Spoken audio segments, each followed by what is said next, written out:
As the ANC's national conference approaches, those who are behind in the leadership race are viewing the system with skepticism. To talk more about this, with me is political analyst Lukhanyo Vangqa. Good evening, Lukhanyo. Thanks for your time. Things are hotting up. You've got top six bidders who are not ready to be excluded from the race. Candidates like Lindiwe Sisulu and David Mabuza not securing enough support after the branch nomination process, and they've gone to the extent of calling into question the party's electoral system in the crucial weeks before that national conference. What does this tell you about the race? I think what you can see, Iman, is that the race is one, it's hotly contested, but also secondly, it speaks to what we had spoken about, the fact that if you don't come from a faction, it becomes highly unlikely that you're going to rise and probably qualify for the ballot in the ANC. You can see those that have qualified for the ballot, they all have a factional infrastructure that is behind them and is driving their campaigns. Those that do not, like Lindiwe Sisulu, that doesn't seem to belong to a faction or has been endorsed by any faction, and DZ as well, the same can be said for her, as well as David Mabuza, have not been able to qualify for the ballot. Now, remember, the minimum requirement for you to get onto the ballot from branch nominations is that you must come first in at least one province, in at least one position that you are contesting. So it's not the 25% threshold yet. The 25% threshold only becomes applicable to floor nominations at the conference. That's when 25% becomes applicable.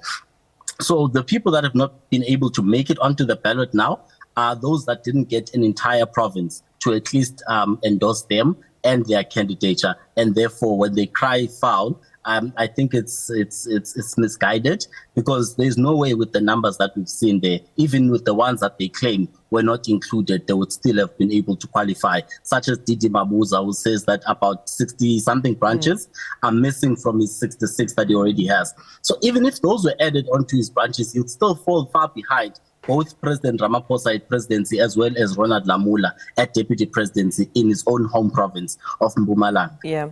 Well, we'll come back to Lamola in a moment. William Mkhize is surviving the cut, but he's got a long way to go to close the gap between him and Ramaphosa. But the horse trading has also reached fever pitch in terms of reports coming out of KZN, for example, who are looking for support for Mkhize from Gauteng in exchange for their support for Mashatile. How big a factor is this?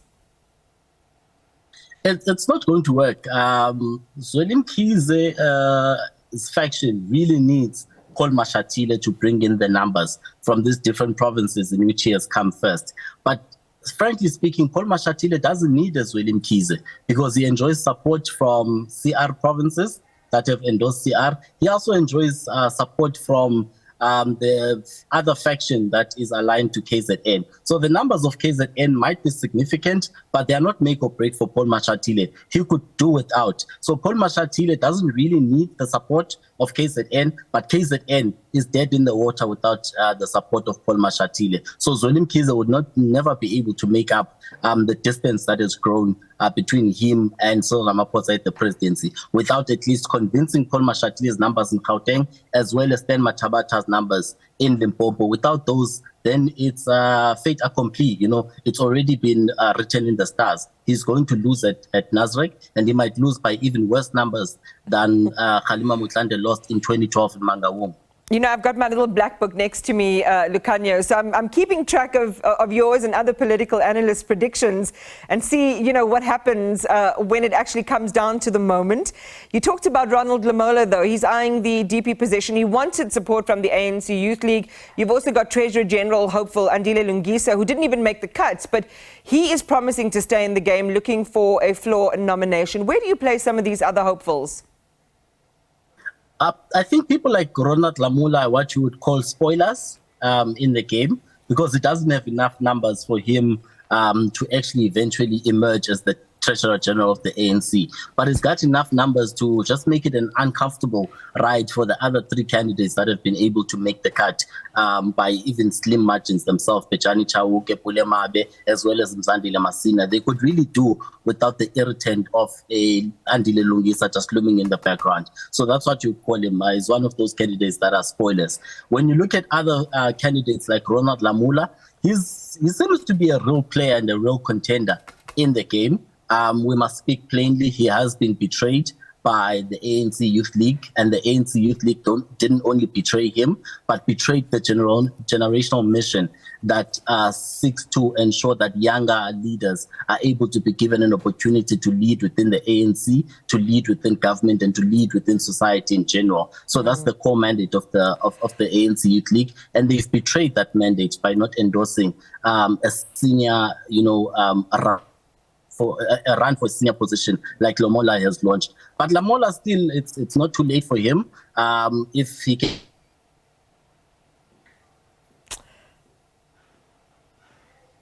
Okay, some issues there. Over season 2. All right, let's see if he's back. I can hear you. Can you hear me, ma'am? Yeah, we lost the last part of your answer, but it's okay. I think we got in the gist of what you're saying. To end things, interestingly, Lukhanyo, this national conference is the highest decision-making body of the ANC. There are many matters to be resolved and finalized. Why do you think it's consistently, well, in a sense, reduced to the battle for the top 6? I think it's the nature of what the ANC has degenerated into. Remember, these conferences, Iman, used to be called the Festival of Ideas, wherein really important issues were tabled and resolved upon by the ANC, and those would go on to shape the direction of the country and the direction of history, in general, within our society, within the African continent, and also the global south. But now the ANC has been so caught up in factionalism, and what becomes important are the politics of personality, but the politics of policy. And it's really degenerated to this level. I think the ANC needs to do more with its political, educate its cadre, develop its cadre to have such an understanding that politics of personality must come second and become secondary to the politics of policy, because that is what is going to develop the country, and it's what is going to assist us to create what the ANC wants, a better life for all. Give us a sense, Lukhanyo, of some of the other activities and, behind the scenes events that will no doubt be happening in these days ahead, given, as you say, contestation is really severe and accelerated as the conference readies to begin.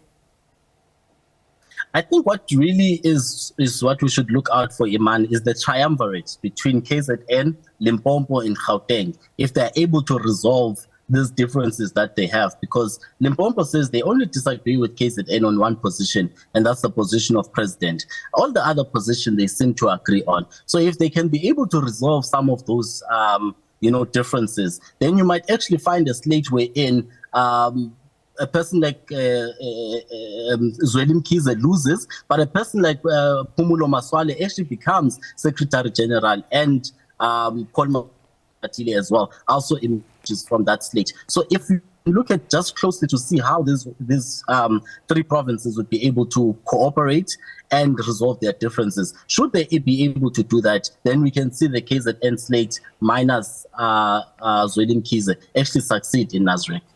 Just maybe from a housekeeping perspective, Lukhanyo, to look at how or to explain for our viewers how elections in the ANC work vis-a-vis, the nominations from the floor and the branch nominations.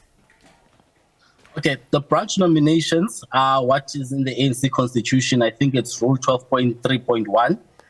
That says a candidate to qualify to run or be on the ballot needs to at least have come number 1 in one province.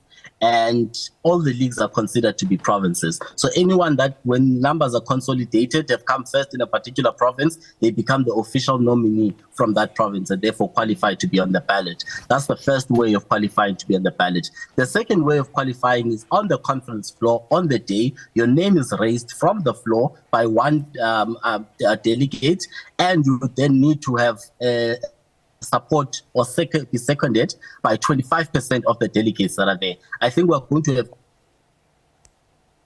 particular ANC conference. Therefore, 25% of 4,000 is what will be needed to get onto the ballot on the day. Now, for you to win for your particular position, you must come first it's first past the post. It's not an issue of where you need to have at least 50+1. It's first past the post. So for positions, as the new rules come in, Iman, from Kgalema Motlante's electoral committee, there will be a maximum of about 3 people that are elected or qualified to contest each position. And then whoever gets the highest from those 3 people becomes the duly elected person to occupy that position for the next 5 years in the ANC. Lukhanyo, we are all going to be able to recite chapter and verse from the ANC's election Bible at the end of all of this. Thank you for sharing your perspective on what we can expect in the national conference. Lukhanyo Vangqa is our political analyst this afternoon.